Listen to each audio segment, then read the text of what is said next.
अभिषेक सिंह भी जुड़ गए हैं इस खबर पर बातचीत करने के लिए। अभिषेक, अभी हमने रेल मंत्री को सुना, उन्होंने कहा कि बुधवार तक दो महत्वपूर्ण बातें उन्होंने कही।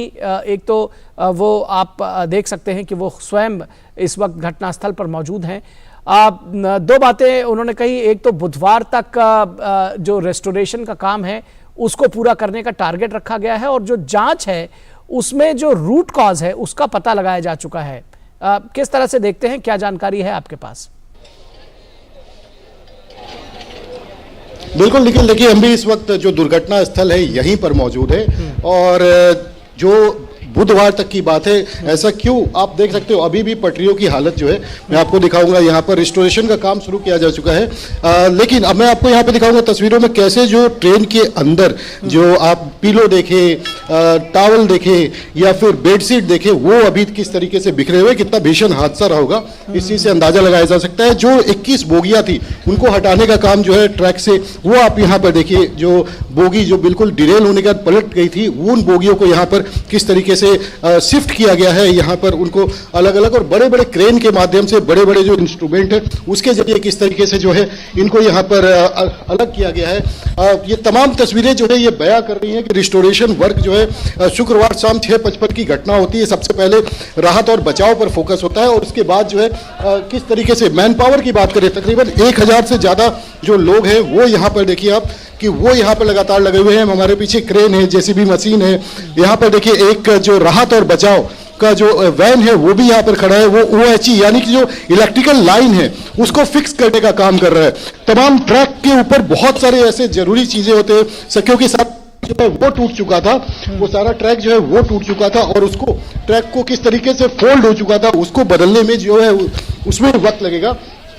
3 लाइनें जा रही है, क्योंकि ये तीनों ट्रेनें जो है 3 लाइनों से होकर के गुजरना था, लेकिन मालगाड़ी से टक्कर होने के बाद कोरोमंडल का वो जो है वो शिफ्ट हो जाती है और दूसरा बेंगलोर हावड़ा से टकराती है। लेकिन रिस्टोरेशन का काम जो है युद्ध स्तर पर जारी है। ये तस्वीरें आपको साफ साफ बयां कर सकती है, और अभी भी आगे जो है कुछ और जगहों पे जो कुछ बोगियां हैं उन्हें हटाने का जो है उसका भी काम जारी है। रेल मंत्री स्वयं निरीक्षण कर रहे हैं, चेयरमैन रेलवे बोर्ड यहीं पर मौजूद है, और लगातार जो है यहाँ पर रिस्टोरेशन को लेकर के, क्योंकि बहुत मेन रूट है ये हावड़ा से होकर पुरी के लिए, साउथ इंडिया के लिए, बेंगलोर के लिए, हैदराबाद के लिए, चेन्नई के लिए, तो इसको युद्ध स्तर पे किया जा रहा है। साथ ही साथ जो घायल है उनको उनके इलाज के लिए भी जितने हॉस्पिटल है वहां पे तमाम रेलवे के जो बड़े अधिकारी है वो वहां पे मौजूद है कि किसी भी तरीके की उन्हें जो जरूरत होगी मेडिसिन से लेकर के उच्च स्तरीय चिकित्सा की, उसकी व्यवस्था की जा रही है। निखिल जी, रेल मंत्री की बात अभी आपने सुनी, आपने बताया कि रेल मंत्री घटनास्थल पर मौजूद है, चेयरमैन रेलवे बोर्ड जिसको कहते हैं वहां मौजूद है, पूरा अमला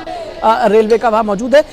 ये समझना चाहेंगे, इसके पहले जब रेल हादसे होते थे, जाहिर तौर पर ये दुखद रेल हादसा है, लेकिन रेस्टोरेशन का काम भी बुधवार तक उसका टारगेट रखा गया है।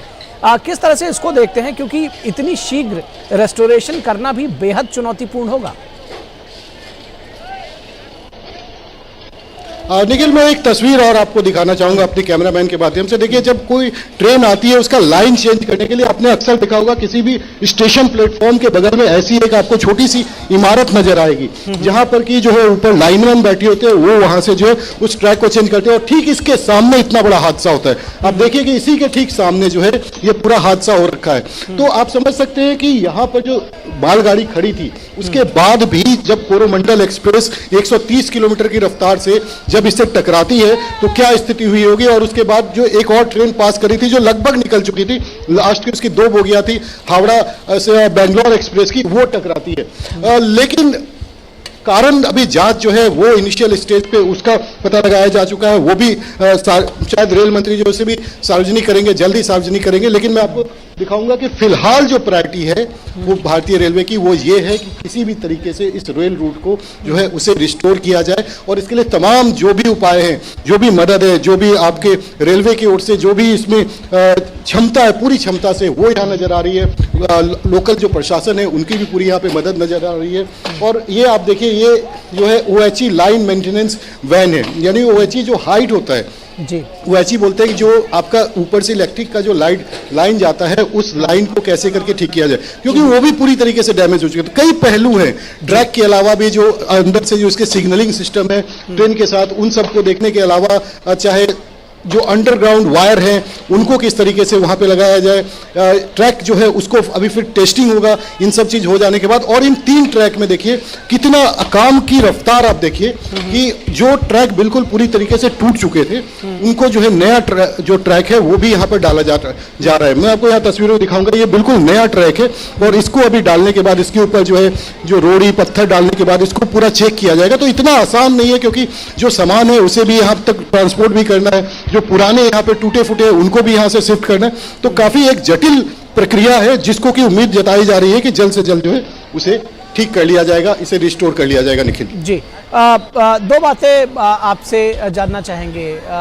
शुक्रवार की शाम 6:51 पर या ये कहें कि 7 बजे के आसपास दुर्घटना होती है और उसके बाद दूसरे दिन सुबह 7 बजे तक बजते जो है सारे लोगों को रेस्क्यू कर लिया गया वहां से।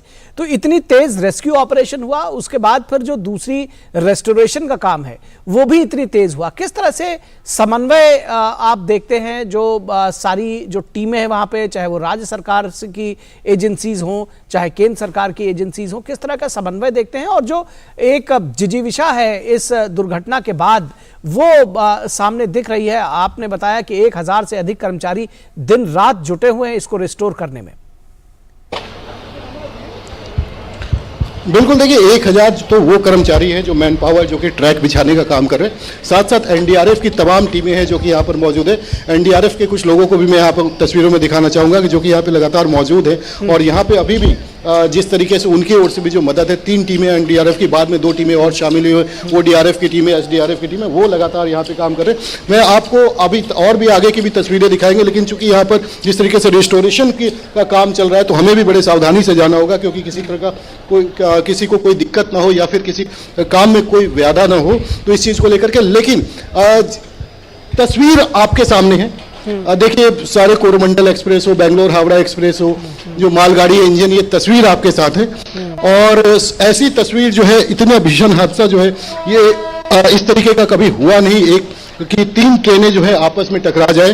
और ये तस्वीरें आपको साफ साफ बता सकती है कि रेल मंत्री लगातार यहाँ पे कैंप कर रहे हैं। जैसे ही उन्हें पता चला कि ये भीषण हादसा हुआ है, उन्होंने अपना जो गोवा का कार्यक्रम था, मुंबई का कार्यक्रम था, उसे रद्द करके वो यहाँ पर विशेष विमान से पहुंचते हैं और उसके बाद से लगातार यहाँ पर मौजूद रहते हैं। फिलहाल भी जो है वो जहाँ पर रिस्टोरेशन का काम हो रहा है वहाँ अंदर में मौजूद है। और कैसे जब तक ये रिस्टोर ना हो जाए तब तक उनका ये प्रयास रहेगा तो खुद से मॉनिटरिंग करे। और लगातार जो है प्रधानमंत्री नरेंद्र मोदी को भी आपने कल सुना, वो भी यहाँ पर आए, इस जगह घटनास्थल का उन्होंने समीक्षा किया, यहाँ का जायजा लिया, यहाँ की क्या स्थिति थी वो देखा, कैसे राहत और बचाव किया गया उसको देखा, और रिस्टोरेशन किस तरीके से इसको लेकर के उन्होंने बात की। इसके बाद जो है वो हॉस्पिटल भी गए, हॉस्पिटल जाकर के उन्होंने जो घायल है, जो वहाँ पे जो चोटिल है गंभीर रूप से, मामूली रूप से, उन लोगों से मिले, उनके परिजनों से मिले, उन्हें सांत्वना दी और ये बताया उन लोगों के लिए जो है जो समुचित प्रयास किए जाए। जी बिल्कुल, रेल मंत्री घटनास्थल पर मौजूद हैं, लगातार कैंप कर रहे हैं। स्वास्थ्य मंत्री मनसुख मांडविया भी भुवनेश्वर पहुंच चुके हैं, बालासोर का भी वो दौरा करेंगे। उसके साथ ही साथ धर्मेंद्र प्रधान जो केंद्रीय शिक्षा मंत्री हैं वो भी मौजूद हैं। तो लगातार जो युद्ध स्तर पर राहत कार्य चलाया जा रहा है। बहुत शुक्रिया इस तमाम बातचीत के लिए अभिषेक सिंह।